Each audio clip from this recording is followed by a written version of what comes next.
Welcome to another episode of the Metal Queens podcast. I'm Steve Richards. This is a show where we spotlight the fiercest women in rock and metal. Today's guest is stepping into a bold new era with LA modern metal force Death Dealer Union, with crushing riffs, industrial textures, cinematic atmosphere, and a fearless new chapter which is unfolding. Vocalist Bellows is helping lead the band into the future with their upcoming album Dark Sister, which will be out later this summer. Their latest release is a reimagined take and a great version of Ghost's iconic anthem from 10 years ago, Square Hammer. We're talking about joining Death Dealer Union, honoring the legacy of the band while bringing her own identity into the music and the emotional intensity behind the forthcoming album, Dark Sister. And we'll talk about touring plans, too, later this year. But first, Kay Bellows, welcome to the Metal Queens podcast. Hi, thank you so much. Thank you for having me. Really appreciate it. It's great to have you. So I understand this is your first band. Correct. You are from Illinois. So what was the moment you knew this was the right band and the right chapter for you now? It was a leap of faith, honestly. I had seen, it was actually an ad that I had seen come across. It's an internet posting site called Backstage. They do it's more like a lot of theater and um, films and things of that nature. And I've always been into that type of stuff. So I always kind of like looked to see if there could be anything that would pique my interest. And I saw a opening for a lead singer of a band, and I always sang. I adore singing. It's always been a huge part of my life. I've always wanted to sing in a band, and I saw and I clicked on it because you don't see those come across that site very often. I saw it was Death Dealer Union. I was like, oh, I feel like I've always like heard of them before or something. I saw it was metal. I saw it was female fronted too, and I was like, oh my gosh, this is perfect. I love metal music, love hard music. I love to sing like this. I've always wanted to be in a band. I'm just going to take my shot. And I sent them a message on Instagram and not even expecting a response. And I got one surprisingly, and I sent them over a demo, and the rest is kind of history. Joining an established band always comes with pressure. How did you approach stepping into this role while still staying true to yourself? I think it has a lot to do with just, I come from small town living. Mm.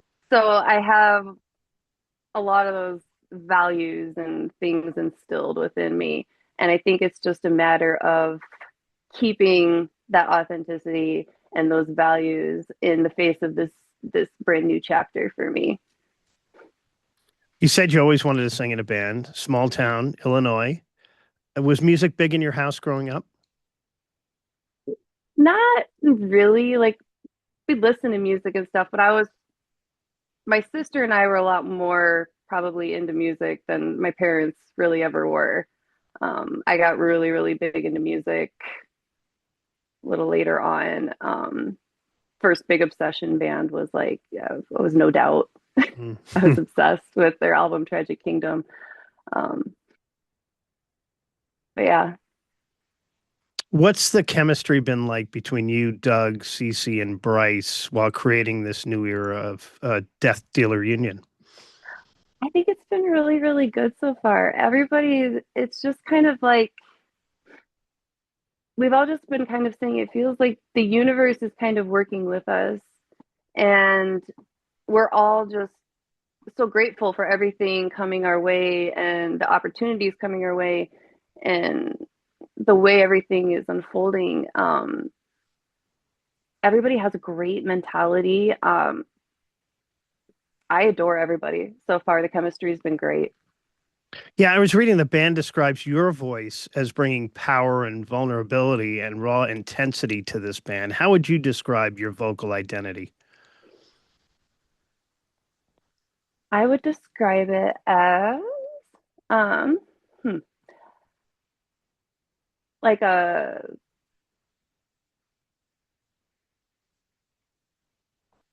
raspy, but I can also do cleans. Kind of powerhouse, fierce. Um, raw. Raw is a really good word Yeah. to describe a lot of it. It's very intense. It's very it's me putting it all out there, Mhm. basically. What excites you most about the upcoming Dark Sister album? Everything. I don't think there is anything that doesn't excite me. I I honestly I'm excited for the music to be shared. I'm excited for people to hear it. I think it's an incredible album, and I'm so excited to put it out there. Um, um, I Everything about it excites me. The touring excites me. Even going out to LA and doing like the videos and stuff, like all of it about it excites me. It's all new things that I'm experiencing, and it's incredible so Mm. far. I'm loving every second of it. Well, let's talk about the first single you're on. This cover that you just crushed, Square Hammer. A song like that, beloved, Go Square Hammer. It's a bold move to do that. Why was that the perfect song to introduce fans to this version of Death Dealer Union? We all we all like ghosts. Cece had brought that cover idea to me, and it just instantly clicked. It was like, oh my gosh, yeah. Mm. Like, oh, and then like he was like, yeah, but we thought like we were like this, and it can and just make it just like that, mm. you know. You It mentioned, was yeah. yeah, go, no, go ahead. No, I was done. You mentioned, the experience, you touched on a little bit about the video, filming it in Los Angeles with director Margarita Monet, who's been on this podcast, and Fernando Cordero. So, what was that like? It was nerve wracking and incredible and everything.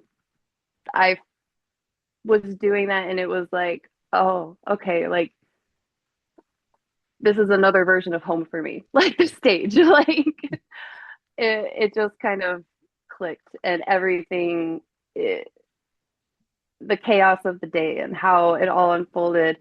It was the most wonderful, awesome thing. I can't wait to go do it again.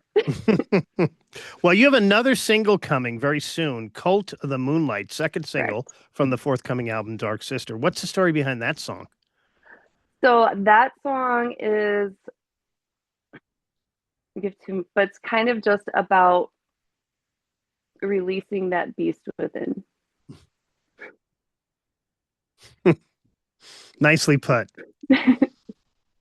The title of the album, Dark Sister, it sounds very cinematic and intense. What are some of the themes or emotions that fans can expect from the rest of this album? A lot of deep um, storyline, um, a lot of powerful music, a lot of powerful vocals, a lot of intensity. They can expect themes of, like you had stated before, themes of vulnerability, but raw power at the same time in that vulnerability. Hey, how personal does this record get lyrically for you, and how involved were you with the songwriting on this album? I worked really closely with the producer, Max Morton, throughout the course of this album. He is a phenomenal and incredibly talented individual, and I would say a friend at this point too. And we worked multiple times a week together, bouncing ideas off of one another, recording, all of the things, working through things, playing with things. It it was fun. Mm. It was good. And Was he's, there yeah, incredible. was there a particular song or songs on this album that challenged you both emotionally and vocally? Oh, definitely. Most definitely. That Square Hammer being one. Yes. Yeah, for sure. Take me back to your earliest musical memory in Illinois. What first made you fall in love with heavy music? You remember the artist? Maybe a concert? I first, I think, really started liking, I think it was in junior high, I started listening to more like Linkin Park and Limp Bizkit and, people of that nature. A little bit later on, it was more like I got into like the heavier bands, maybe a smaller one, Emery, that was they're fabulous band. Um, Icy Stars was another heavy band that I got into in like late teens or whatever. Attack Attack, all them, and I actually went to a concert of them. And that was a blast. That was my first heavy concert that I went to, and it was so fun. Okay, what's been the biggest lesson so far you've learned in your music journey?